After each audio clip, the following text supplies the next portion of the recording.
আসসালামু আলাইকুম। কেমন আছো আমার প্রিয় সকল বন্ধুরা? আশা করি তোমরা সকলেই অনেক অনেক ভালো আছো, আনন্দে আছো, সুস্থ আছো। আলহামদুলিল্লাহ আমিও অনেক ভালো আছি। আমার সকল বন্ধুদের জন্য রইল অসংখ্য ধন্যবাদ, অনেক অনেক ভালোবাসা ও শুভকামনা। আজকে আমি তোমাদের সঙ্গে শেয়ার করতে চলেছি এঁচোড় আলু কষা রেসিপি। তো আজকে এখন তো নতুন সবজি মানে হচ্ছে এঁচোড়। তো এখন কিন্তু কচি এঁচোড় পাওয়া যাচ্ছে বাজারে। তাই এখন আমি তোমাদের সঙ্গে শেয়ার করব কচি এঁচোড়ের রেসিপি। আমি কিভাবে এঁচোড় আলু কষা বানিয়ে থাকি আর যেটা খুবই খেতে হয় খুবই সুস্বাদু, সেটাই আজকে আমি তোমাদের শেয়ার করে দেখাবো আমি কিভাবে এই এঁচোড় আলুর কষা বানিয়ে থাকি। তার জন্য তোমরা কেউ স্কিপ না করে আমার পুরো ভিডিওটি সঙ্গে থেকো। আর চলো দেখে নাও আমি কিভাবে বানিয়ে নিই এই এঁচোড় আলু। তার জন্য এখানে আমি প্রথমেই কিন্তু কড়াইয়ে তেল দিয়ে দিয়েছি, আর তেলে দিয়ে দেব প্রথমে দুটো তেজপাতা। তো দুটো তেজপাতা দিয়ে দিলাম, আর তেলটা কিন্তু গরম হয়ে গেছে। তেলটা কিন্তু অনেকটা পরিমাণেই লাগবে, বেশি পরিমাণে, কারণ এঁচোড় আলু কষাতে একটু তেলটা বেশি লাগে, তাহলে করে কিন্তু খেতে ভীষণ ভালো লাগে। তাই এখানে আমি দেখো দিয়ে দিয়েছি, আর তেলটা গরম হয়ে এসেছে, তেজপাতাটা দিয়ে দিলাম। এবার আমি আলু আর এঁচোড় কেটে রেখেছিলাম, সেটাকে ধুয়ে পরিষ্কার করে সেটা এখন তেলের মধ্যে দিয়ে দিচ্ছি। তো দেখো আমি কিন্তু এঁচোড় আর আলুটাকে তেলের মধ্যে দিয়ে দিলাম। তোমরা কম বেশি সকলেই কিন্তু আলু আর এঁচোড় এভাবে কাটতে পারো, তাই আমি নতুন করে কিছু তোমাদের দেখালাম না। আমি শুধু জাস্ট দেখাবো যে এঁচোড় আলু কষা আমি কিভাবে ঠিক রান্না করি সেটাই দেখাবো, আর যেভাবে রান্না করলে সব থেকে বেশি মজাদার হবে। তো এখানে আমি দেখো এঁচোড় আলুটাকে দিয়ে দিলাম।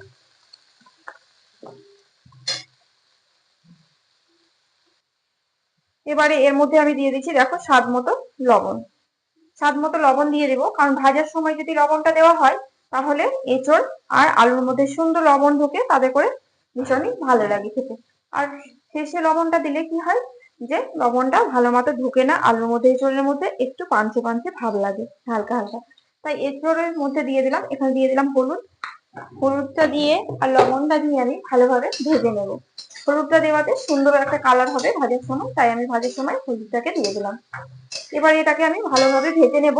এর মধ্যে কিন্তু অল্প একটু সেদ্ধ হয়ে যাবে আলু আর এঁচোড়। তো এঁচোড় আর আলু কিন্তু দেখে বুঝতে পারছো যে এগুলো কিন্তু ভাজা ভাজা হয়ে গেছে, কালারটাও কিন্তু খুব সুন্দর হয়েছে। এই সময় কিন্তু আমি এঁচোড় আর আলুগুলোকে সবগুলোকে একে একে তুলে নেব।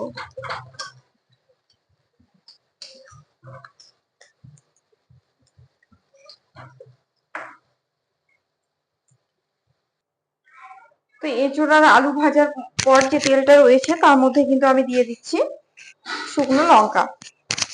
শুকনো লঙ্কাটাকে ভালোভাবে ভেজে নেব যতক্ষণ অবধি সুগন্ধ না ছড়ায় শুকনো লঙ্কার। শুকনো লঙ্কা দুটোকে সুন্দরভাবে ভেজে নিলাম। তারপরে কিন্তু আমি দেখো এখানে দিয়ে দিচ্ছি হাফ চামচা গোটা জিরে। হাফ চামচা গোটা জিরে দিয়ে দিলাম, আর দিয়ে দিচ্ছি কিছু গোটা গরম মশলা। এখানে লবঙ্গ, দারচিনি, এলাচ, মোটা এলাচ, গোলমরিচ দিয়ে দিলাম ফোড়ন, ভেজে নিলাম। তারপরে এটা রেডি হয়ে গেছে। এখানে দিয়ে দিচ্ছি আমি পেঁয়াজ বাটা।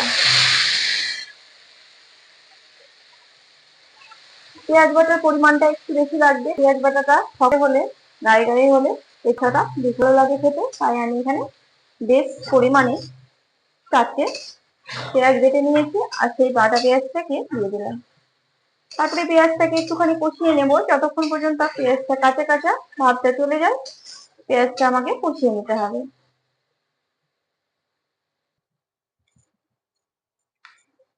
পেঁয়াজটা কিন্তু এখানে কষানো হয়ে গেছে। এবারে এখানে আমি দিয়ে দেব পরিমাণ মতো আদা রসুনের পেস্ট। এখানে পরিমাণ মতো আদা রসুনের পেস্ট দিয়ে দিলাম। তারপর এটাকে ভালোভাবে নেড়ে চেড়ে নেবো, আরো একটুখানি কষিয়ে নেব যেন আদা রসুনের কাঁচা কাঁচা গন্ধটা চলে যায়। পেঁয়াজটা কিন্তু ভালোভাবে কষানো হয়ে গেছে আদা রসুন দেওয়ার পরে। তারপর এখানে আমি দিয়ে দিচ্ছি একটা টমেটো কুচি।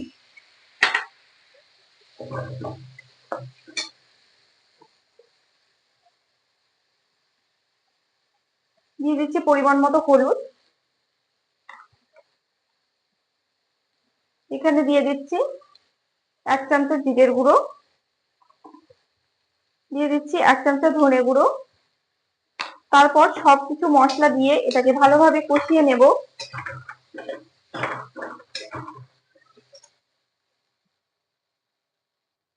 মশলাটা কড়াইয়ের মধ্যে একটু লেগে লেগে আসছে, তাই আমি দিয়ে দিচ্ছি অল্প পরিমাণে জল।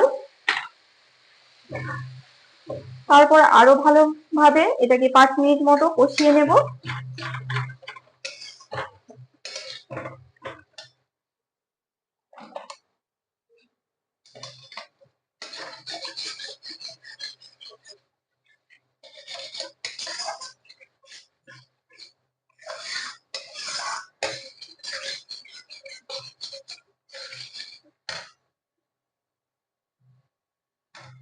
তো দেখো মশলাটা কিন্তু ভালোভাবে কষানো হয়ে গেছে। এবারে এর মধ্যে আমি দিয়ে দিচ্ছি ভেজে রাখা সেই এঁচোড় আর আলু। তারপর এটাকে আমি আরো 10 মিনিট কষাবো মশলার মধ্যে দিয়ে। মশলার মধ্যে দিয়ে যত বেশি কষাবে তত বেশি খেতে এই টেস্টি হবে এঁচোড়। তার জন্য এটাকে আমি বেশ কিছুক্ষণ কষিয়ে নেব, 10 থেকে 15 মিনিট।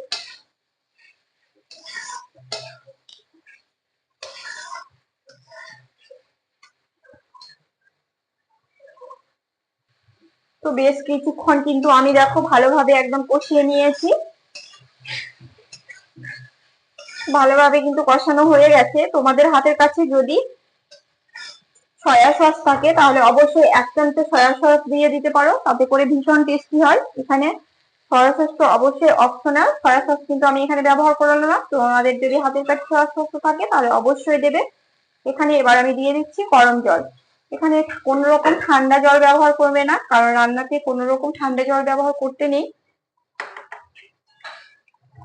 তাই আমি এখানে দেখো দিয়ে দিলাম গরম জল। গরম জল দেওয়ার পরে এটাকে আমি ঢাকা রেখে দেব, আর এটাকে ভালোভাবে সেদ্ধ হতে দেব।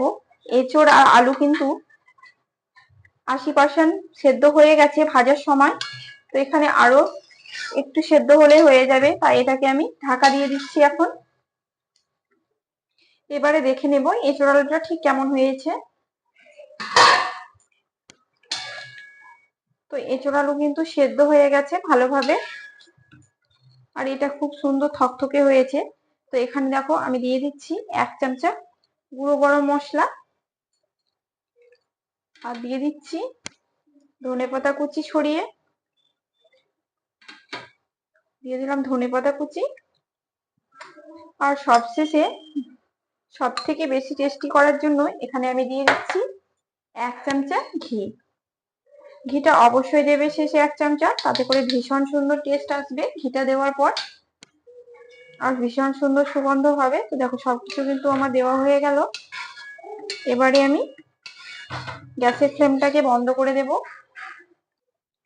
আলহামদুলিল্লাহ আমার এঁচোড় আলুর রেসিপি কিন্তু রেডি হয়ে গেছে। এবার আমি তোমাদের সার্ভ করে দেখিয়ে দিব ঠিক কতটা লোভনীয় হয়েছে। তো দেখো আমি তোমাদের দেখিয়ে দিচ্ছি ঠিক কতটা লোভনীয় হয়েছে। এভাবে তোমরা কিন্তু অবশ্যই একদিন এঁচোড় আলু ট্রাই করে দেখো, ভীষণ ভালো লাগবে খেতে। এ ধরনের এঁচোড় আলুর রেসিপি কিন্তু ভীষণই টেস্টি হয়, সুস্বাদু হয়। এটা কিন্তু রুটি সাদা ভাতের সঙ্গে ভীষণ ভালো লাগে। তো এখন তো নতুন সবজি এঁচোড়, তো এঁচোড় আলু অবশ্যই এভাবে একবার ট্রাই করে দেখো, ভীষণ ভীষণ ভালো লাগবে। আর আজকের রেসিপিটি কেমন লাগলো তোমরা কিন্তু কমেন্ট বক্সে অবশ্যই জানাতে ভুলো না। ভালো লাগলে আমার চ্যানেলটিতে একটি ছোট্ট লাইক, শেয়ার, কমেন্ট ও সাবস্ক্রাইব করে আমার পাশে থেকো। সবাই অনেক অনেক ভালো থেকো, সুস্থ থেকো। দেখা হচ্ছে তোমাদের সঙ্গে নেক্সট রেসিপিতে। আল্লাহ হাফেজ।